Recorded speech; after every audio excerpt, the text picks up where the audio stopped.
Hey guys, welcome to another episode of The Grave, the podcast where I talk to friends, family, and even strangers about their paranormal experiences. Today I'm talking to a friend who I met while living in New York City. We both no longer live in the city. She currently resides in Maine, and she is an artist there. Her name is Nikki Fontaine, and she initially started telling me some of her stories, at a bar one night while we were in the city, and they kind of never left my mind. And I knew that she would be someone who I really wanted to get on this podcast and discuss her experiences. So without further ado, I give you Nikki. How are you and Jess? And I saw you have a little baby girl. Oh yeah, we got a baby girl. She's great. So yeah, she's like running our lives. She's you have like the nights before the kid where you're like, oh, we'll go out like to the bar and hang out till like midnight. Now we're like, well, we can't do anything past 6:30 because our kid's here, and if we don't have a babysitter, we're not doing anything. So God, what a shakeup of a year.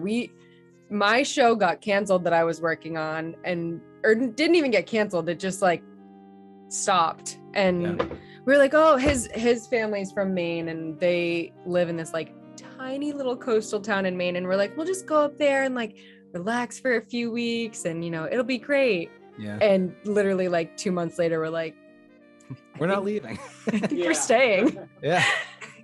Cool. All right. Well, we're recording, so I think if you just want to jump right in, you can just kind of get into your details. All right. Let's see. My dad was going through a really interesting time in his life, and he found this plot of land in the middle of the woods, and then it was the late 70s, and he was building this house on this land that was really in the middle of nowhere. And this is rural Massachusetts. There were some farms around, but it was really just woods. He ended up clearing out this plot of land on top of this massive hill, and building our house. And from what he recalled, there was a lot of weird things happening while he was building. He had a lot of like logistical issues, and he was also going through a really sad time in his life. Some really awful things were kind of happening in his personal life, and this house was kind of like his reprieve and his like passion project that he was focusing on.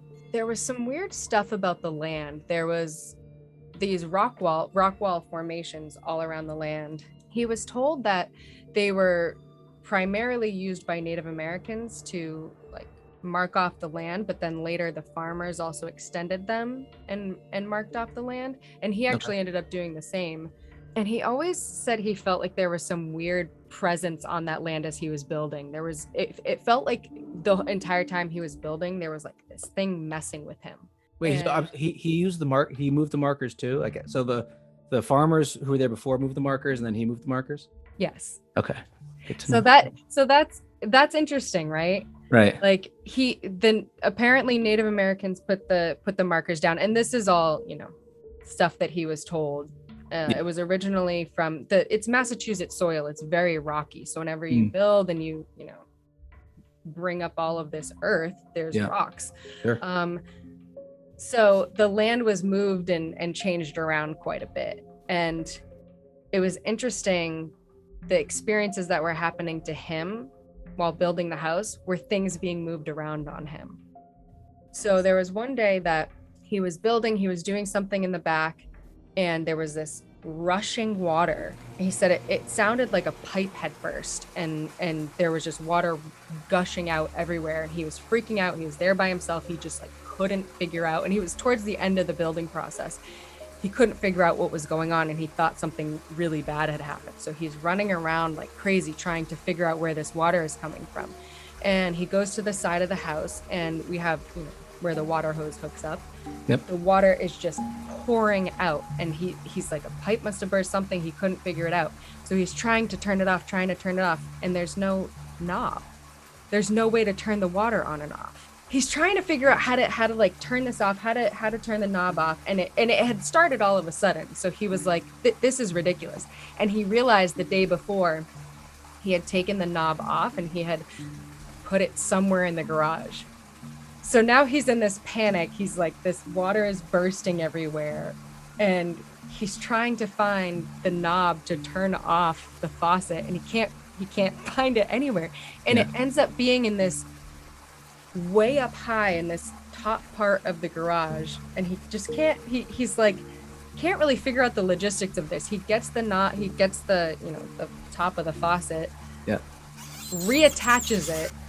And it's the only way he can turn off the water is to reattach this knob and turn off the water. So now he can't figure out how the water turned on if there was no knob to turn it on. Yeah, no, that's what I was thinking too. It's like if it wasn't there in the first place, then if it wasn't there, yeah, exactly. And he was very much a skeptic and would always say, "Oh, I don't believe in ghosts." One of the sayings in my family was, it's not the dead ones you have to worry about, it's the live ones. Yeah, there's some truth to that. So he was very skeptical, but he'd be like, yeah, I don't believe in that stuff. And then he would jump into a story that would be completely unexplainable. Right. And he'd be really freaked out about it. And that faucet thing freaked him out so bad because he was the only one on the property. He was there when the water started running. So there was no way, there was no way to turn it on and off. He had to reattach it to turn it off. And so he didn't ever find like the source for, like, it wasn't like there wasn't a pipe that burst. It was just there wasn't a pipe that burst. It just the faucet was on. So it was all these kind of like, and he had lots of like little stories like that, like little things that happened where he always said he felt like someone was like messing with him a little bit. It wasn't really mischievous. It wasn't really like malicious. It was just like moving things on him. So anyways, he, got through that, ended up building the house. He was in a really sad point in his life. He was really depressed, and he actually ended up meeting my mom. Long story short, they got married and ended up having my brother and I years later.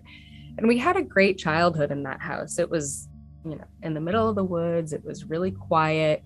So, as we grew up, my mom and my brother had like bizarre dreams and premonitions that would come true. And I was always like seeing things.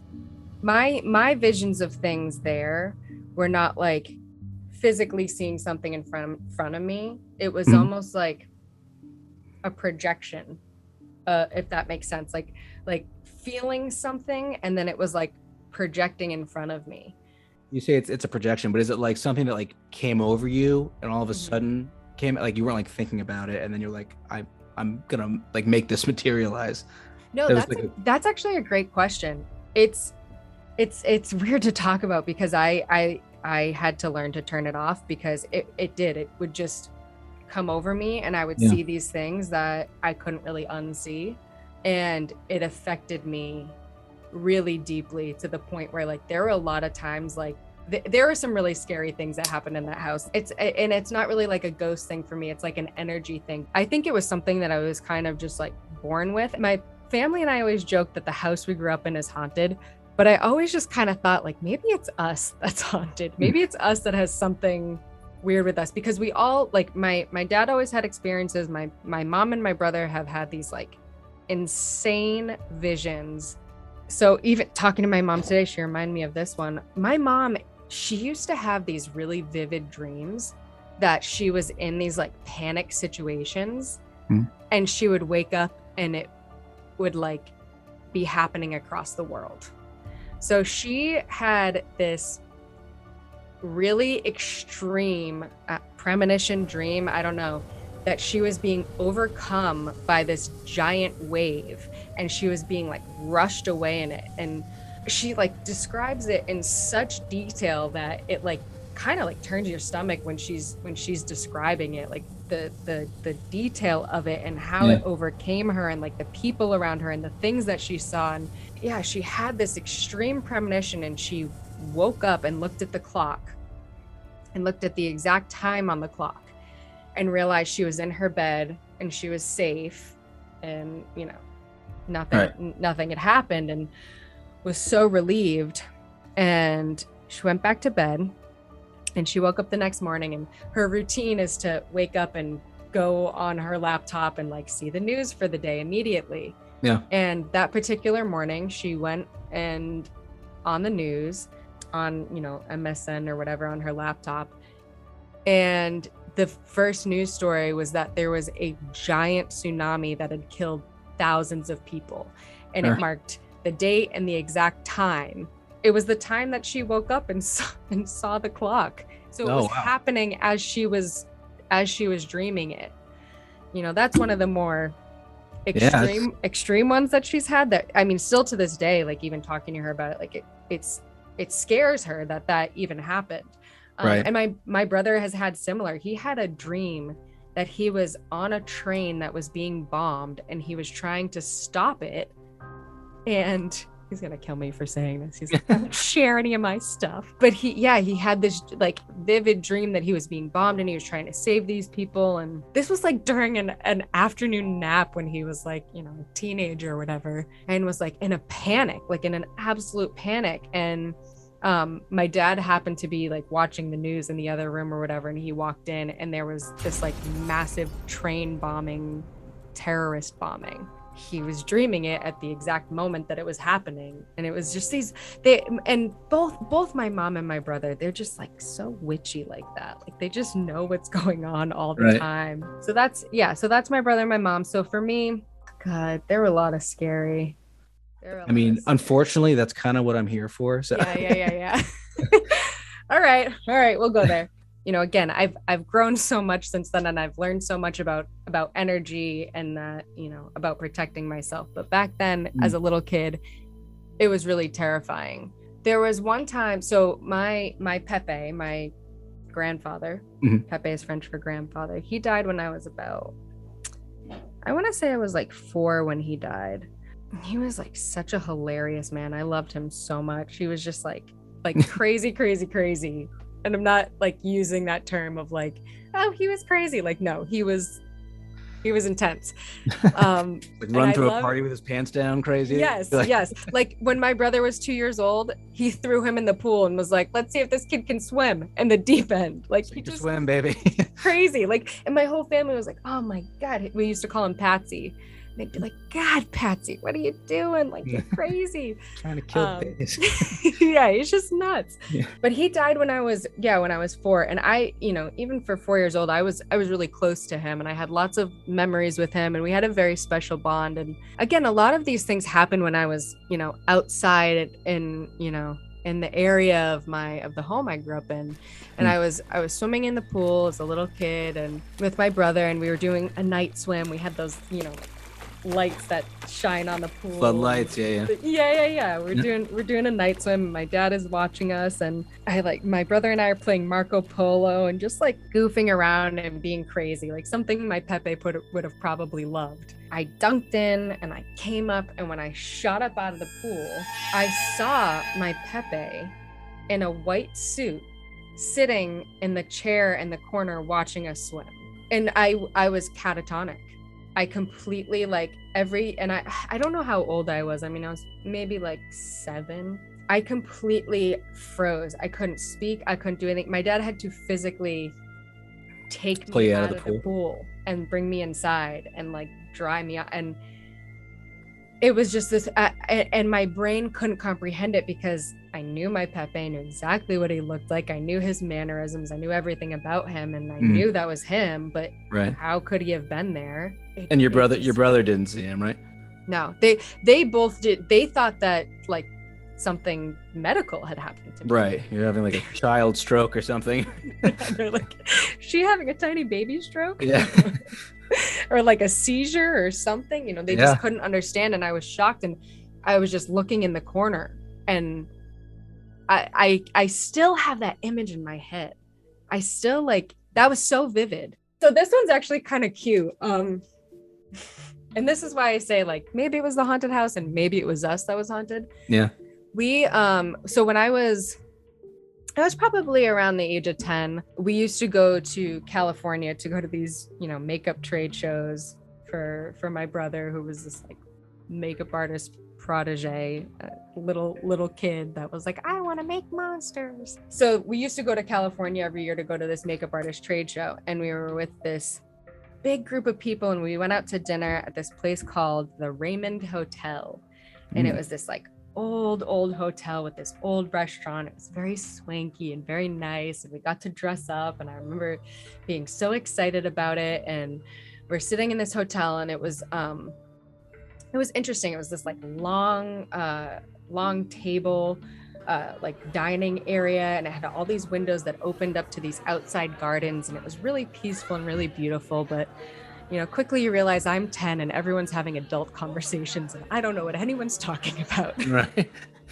So, I'm just kind of like, I'm there, but I'm not there. I'm like looking around, trying to, being an antsy kid. And I see this little kitty cat, and I'm like, oh my God, Mom, there's a cat over there. Can I go pet it? And she's, oh yeah, let's go pet the cat. And, she's like, I don't see the cat, but let's go try to find it. Let's go walk in the garden and try to find it. So I'm, get up and walking around trying to find this kitty cat. And I'm like, it was just in the window. It just jumped away. Like, I really want to play with this cat. And we couldn't find it. So we come back to our table, and it's like one of those fancy, like 5-course, 7-course, whatever meals. So we're sitting down, and there's another course, and the waiter comes over, and he's all polite, and my mom goes, oh, my daughter really wants to play with the cat. Would you, is there, someone that can find the cat? My daughter, she's a kid. She's at this dinner. Like, she really wants to pet the cat. And he looks at her like she's absolutely nuts. And he's like, we don't have a cat. Right. And she's like, oh, well, maybe like the neighbors or something. And he's like, no, we're kind of like secluded over here. There's no cat. I'm really sorry. And he's like, but I'm gonna find this really weird. Like this restaurant burnt down a few times, and actually the owner's cat died in one of the fires. My poor mom just looked over at me like I was like diseased.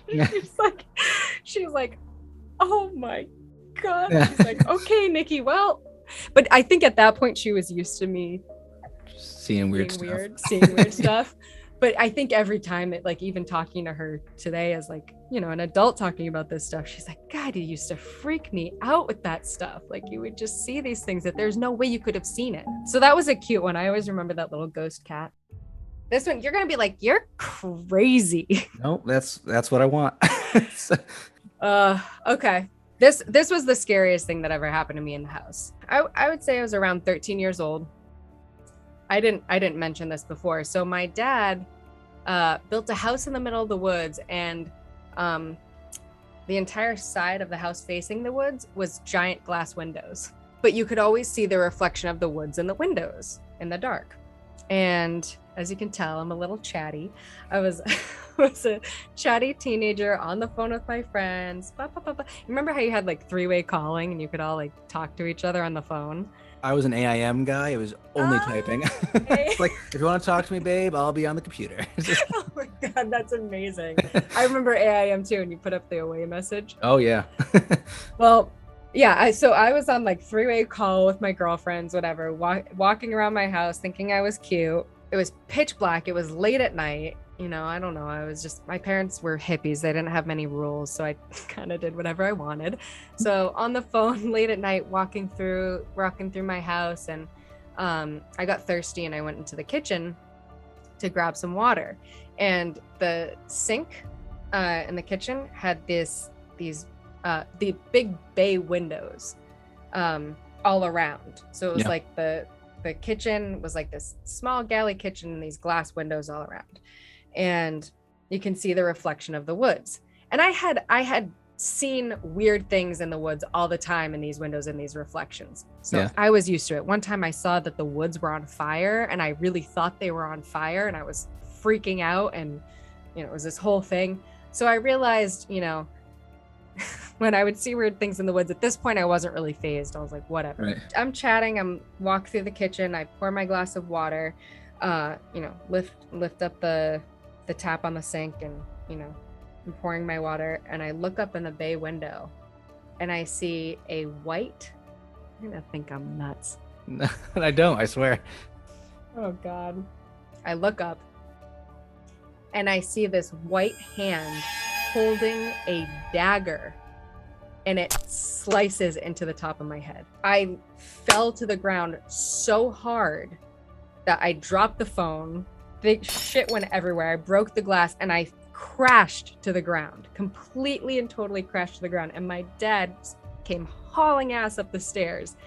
And again, I guess he was used to it at this point. I was on the floor in fetal position and comatose. And he was like trying to basically like wake me up. Like, what's going on? What's going on? Yeah. And yeah, he woke me up. He sat me up. He got me water. He's like, what the? At this point, my parents are probably like, she's got a medical condition. Yeah, she needs to be committed. She needs to be committed. What is going on? Did you, so you saw it, but did you, like when it went down, did you feel? I felt it in my head.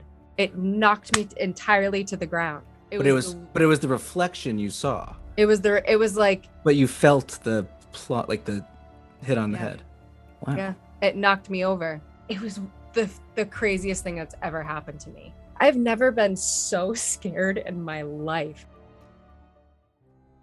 So yeah, so my mom and dad, it took them a long time to have my brother and I. It was like 8 years of trying to have us. So when they finally had us, my parents were a little older and they also waited a long time to have a family. They were like, you know what? We don't want to be sleep deprived. We're going to put some beds on the side of our bed. My brother and I are only 15 months apart. So we always say we're like basically twins. My mom and dad had this big room and they had a bed with our 2 beds on the side of it. And we slept there until we were too old to sleep in their room. Yep. So I remember it being this big thing of like, it's time to move into your own bedroom down the hall. We're going to go get you some big girl and big boy beds. And we're going to move you down to your own room. And I was a really bad sleeper. I still am, just like an insomniac. So my mom put this like chaise lounge next to my bed so that her and my dad could, lay down on it and read to me at night, and had this like beautiful knit blanket on it. Yeah, they would read to me and help me fall asleep, and they would stay with me until I fell asleep, and then they would go back to their room. And it was the bedroom was, my brother and I shared it. And unfortunately, my end of the bedroom was directly next to the closet, which had the stairs that led up to the attic. So nightmare fuel. Sure. Just like a gateway to the attic right there. Yeah. But I was about 5 years old. And yeah, I just was a bad sleeper. They would sit in that chair and they would read to me. And even now, when I think back to that room, it scared the shit out of me. That room was like so dark and empty feeling. And I got this, it was really only in that corner of the room that I got this bad feeling. And I hated it. And I hated it and I hated it and hated it. I always felt like there was like something in that chair next to me, and it would freak me out so bad. I would wake up just paralyzed. And I was really, really young. I was like 5 years old. So I didn't really know any better, but I remember this presence in the room, and I remember it like as clear as day and feeling everything about it. And it was this big energy, if that makes sense. It was just loud. It was loud, and it was like vivacious and just a lot. It was just a lot. And it was always in that chair. As a kid, I would say, it's a clown. I would say to my mom, there's a clown in my room. And she'd be like, oh God, we really shouldn't have let you watch that movie. Right. I don't know. Like, your brother's really into monsters. Okay. I would describe it as a clown, and looking back, like it's hard to describe it, because like we talked about, to me, like a lot of these things that I felt wasn't like I'm physically seeing this person right in front of me. It was like I was downloading this information. So big red hair, like curly red hair, like lots of makeup, like long fingernails, like I can still smell the perfume, like this like strong floral perfume, this like big energy, just like a lot. And I would wake up like screaming and terrified and scared, and Mom, there's a clown. And fast forward, a million other crazy things that had happened in my life, and other weird things happening in that house. But when I was an early teen, I was at my meme's house, and So my meme, she's awesome. She's one of my favorite people in the world. She is this strong, half French, half Native American. Like, she's beautiful, she's tough, she's the coolest. We called them Pepe Rondo, they're their last name, and Meme Rondo. Meme Rondo died before I was born, but Pepe Rondo, I have lots of awesome memories about. He was really cool. So he passed away, and I was a teenager, and I was at my mom's house, and I saw this picture of Pepe Rondo sitting on these steps, and there was this woman next to him. And I'm looking at the picture, and I'm like, I know her. How do I know her? And I'm like, my mind, I just cannot catch up. How do I know this woman? And I'm like, maybe she's like a family member that like I remember from a kid. I don't know. Yeah. But like, I feel like I just really know her. Like, I know a lot about her. Like, I'm just like feeling her energy, feeling everything about it. And finally, I just take the picture to my mom and I say, Mom, who is this next to Pepe Rondo? And she goes, Sweetie, that's his wife. That's Meme Rondo. You know, she died before you were born, but you would have loved her. She was awesome. She was such a girly girl. She was all into her hair and makeup. You know, she used to make Meme dye her hair bright red, and up until the age of 18, she made me put her hair in pin curls every day, and she had this big red curly hair, and she had this like certain shade of red lipstick she would always wear. She was always letting me play with her makeup. She had so much makeup, had these long fingernails, and you know, she was just a big personality. She just was like a lot. But she was really sweet and really kind, and she would have really loved you. And it was like it hit me. It all hit me. And I looked at the picture and I said, Mom, do you remember when I was a kid and I was really scared to sleep in my room because there was a clown next to my bed? And I said, I think that's what was in my room. And she goes, oh, well, that's odd. That was her chair and her blanket next to your bed. Validating and also like completely freaked out. I think about this a lot, and especially like and I said this before, like with my dad passing, like I look at the paranormal stuff so differently now, because being that connected to someone who has passed on, you realize that there's an energy that doesn't go away. Whether it's like residual or you have a connection with that person or with that thing or whatever it is. I kind of talked about, I had a really bad experience in my mid 20s, where I just got some really bad energy like attached to me, and it was like draining me. And my brother recommended I go to this acupuncturist friend of his, and he was like, you know, he'll help you, you know, you just need to like reset your energy and, you know, your meridians and all these things. And I was like, finally, I was like, okay, I'll go. He was the first person to really tell me. He like drew me this diagram of a circle and like me in the center of it, and he's like, you have this like path that's like open in that circle, and you're just like, you're in the center of the circle and you're letting everyone in, all the energy, everything. You're like a conduit. You're just letting it like come in and mess with you, and you're not closing that door, and you're not protecting your own energy. So things can attach to you really quickly, and you need to learn how to close that little door and not let all of these things in.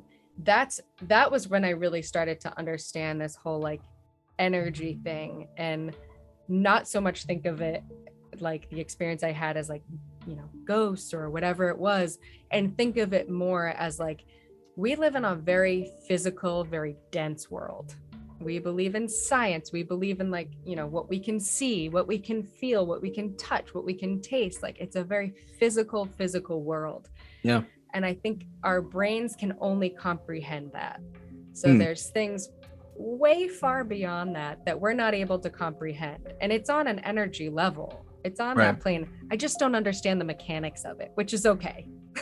Yeah. It's funny. You know, these types of conversations, you know, that I've been having, it's like, that's like, I don't think we're necessarily meant to, you know, fully understand it. Like, we're so limited in capacity as far as that stuff goes. It's like, you know, you get a glimpse, or, you know, you experience something strange, and it's like, well, you chalk it up to like, that was a weird experience, and I can't explain it, so like I'm just gonna leave it at that.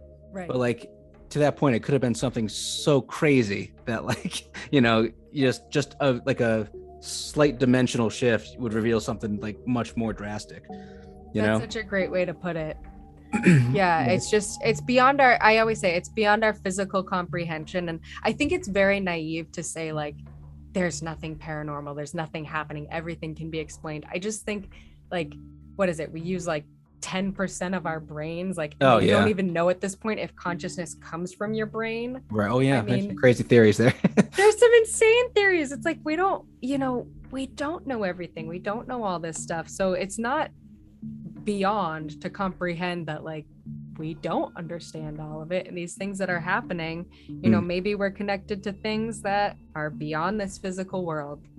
Yeah, I mean, I would, as the host of this podcast, I'd have to agree with you. But I kind of want to, before we move on to any more of your stories, I just want to kind of differentiate, because like for me, paranormal stuff, like the energy you're referencing to me kind of materializes in like what I would call a ghost or an apparition. So for you, it's more of like just an energy that maybe is it less like corporeal? Is it more just like something you're feeling as opposed to like visually seeing something?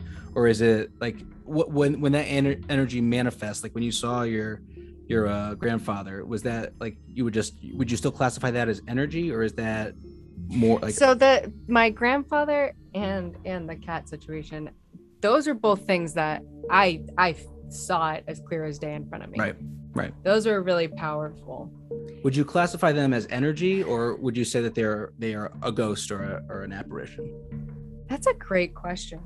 I don't know. My mother passed away from breast cancer a few years ago, and she had some stories of her own, but similar to yours.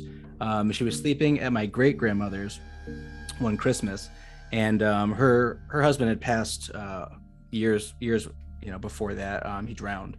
But it was Christmas Eve, and my mother was sleeping on the couch, and she woke up, and standing over her was her grandfather. And he was in like a cowboy hat, and like he kind of had this like Southern thing going on. But he was standing over her on the couch with like a just very loving smile on his face. She said she wasn't like scared. She felt like warm and loved, and it was like a very comforting thing. And she stared at him for a few seconds, then he kind of just vanished into the darkness. But wow. I think I link it only because that kind of like that connection between family members and kind of like that love that they share, even if they haven't really like known them for too long. I think it's definitely something that's interesting and there for sure. I totally agree with that. And my mom and I were kind of joking about this today, like all of these things that I saw as a kid and was like scared of, like seeing my grandfather, seeing my grandmother, and seeing these things. She's like, all these people were just like trying to check on you and say hi and give you love, and you're like, oh God, get away from me, I'm too scared. Well, I get it. It's a lot to take in for a kid. It is, but yeah, it's interesting when you hear those stories, because it's when it's something physical that you see in front of you, it's a little different. Like a lot of the things that I experienced were more like the ones that were a little bit deeper, and a little like they weren't just like a quick apparition of my grandfather, or like your family situation where it's like something that dissipated.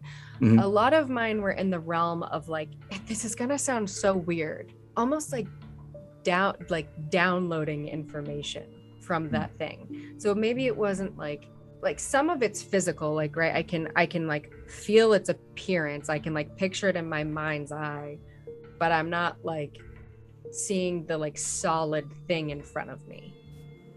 It's like a projection, and it's like I'm picking up on so much more than what's there, than just like if let's say there's like a person standing in front of me, I know nothing about that person. Right. I know nothing about their life. I know nothing about their personality or what they like or anything like that. I don't really know much about their energy or who they are.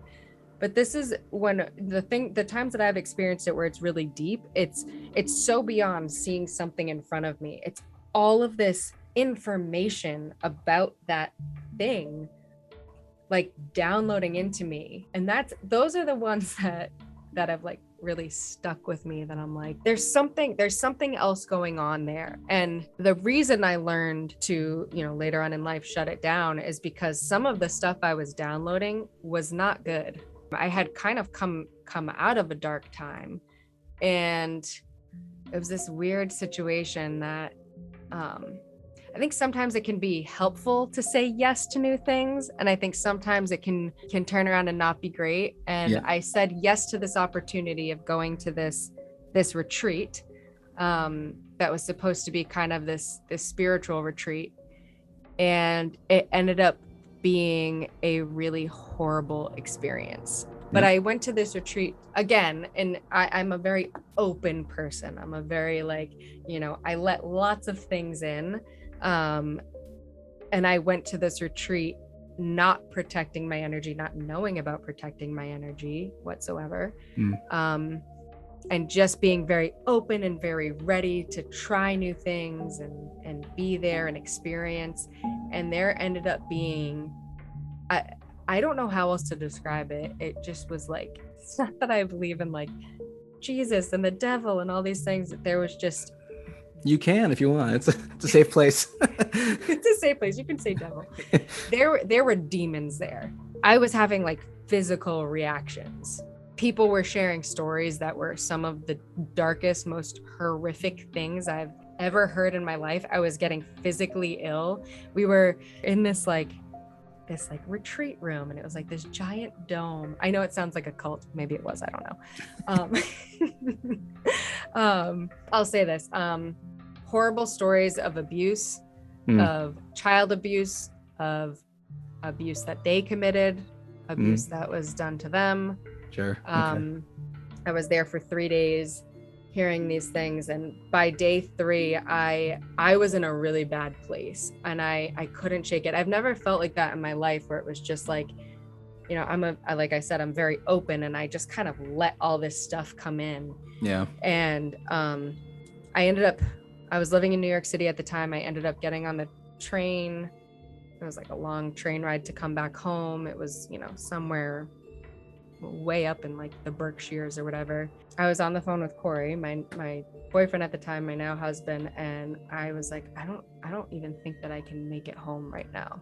I am so sick. And I was I could barely talk. I felt like the life had just been drained from me. It was awful. And this went on for a few days, and where I couldn't go to work. I couldn't do anything. I just was I just felt heavy and icky and gross and dark and just awful. Yeah. And I called my brother, and he was like, I really think you need to go see Tom. And Tom is this healer, this acupuncturist. And I was like, not another thing that I have to pay for spiritually to get help. And he was like, no, he had been going to Tom for years and years and years and years and years. And Tom helped Mike with a lot of horrible stuff. And so I was like, okay. I was so desperate at that point. I ended up going, and I got in there, and he was doing acupuncture on me and just kind of getting to know me. And he's very reserved, so he wasn't saying much. When we started finally getting comfortable together, he had told me some really horrible things had attached to me, and he basically had to exorcise it out of me. And like a demon? Yeah, I guess so. I mean, he doesn't really talk in those terms, but negative energy, or he said that I was energetically depleted, something had attached to me and just sucked me dry. And so he had done this cleansing to my back, which was really weird. And after that first appointment, I finally started to feel some relief, and I finally started to feel a little bit back to normal. And it kept going on like this until eventually I started to feel myself and energetic again. And he basically said, he was like, I had to cleanse all of this stuff out of you that had been collected in you and attached to you. and we got to get you to not keep letting this stuff in, because I can keep cleansing it out of you, but you got to, put some barriers up. And that was really when, I opened up to him a lot about the things that had happened in my past and the things that I had saw as a kid. And he had some very interesting insights on that note to me, but he really, he helped me kind of learn to close it down. So I don't have any really paranormal experiences anymore. And I think that's because I have decided I don't have room for it, and I kind of shut it down. I think energy is an interesting thing that we don't really understand, right? And I think even when our physical bodies deteriorate, whether it's residual energy, however it exists, there's still energy there. And I think as energetic beings, we can attach to it, we can allow it to attach to us. And just like in life, there's positive and negative energy, and you got to be really careful.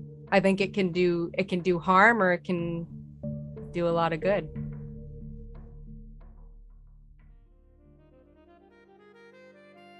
So those were Nikki's stories. Like I said, leading up to this episode, she's lived through some of the craziest things I've heard of to date, and I'm pretty sure she has a whole lot more experiences to share in her Rolodex, so hopefully at some point in the future we can have her back on to keep the conversation going. I hope you guys enjoyed today's episode. I hope you found it to be interesting, insightful, and I hope you found it to be a little different than the previous ones. I'm trying to pull from various experiences and various people. This podcast is kind of an ever-evolving thing, and I'm learning as I do this that people's experiences are so varied. And I think there's so many interesting tales out there from people that if I can pull together a wide assortment of experiences, then I think it'll serve everyone who's listening much better than just hearing the same old stuff. As always, I'm your host, Josh King, and I hope to have you all back for some more scary stories.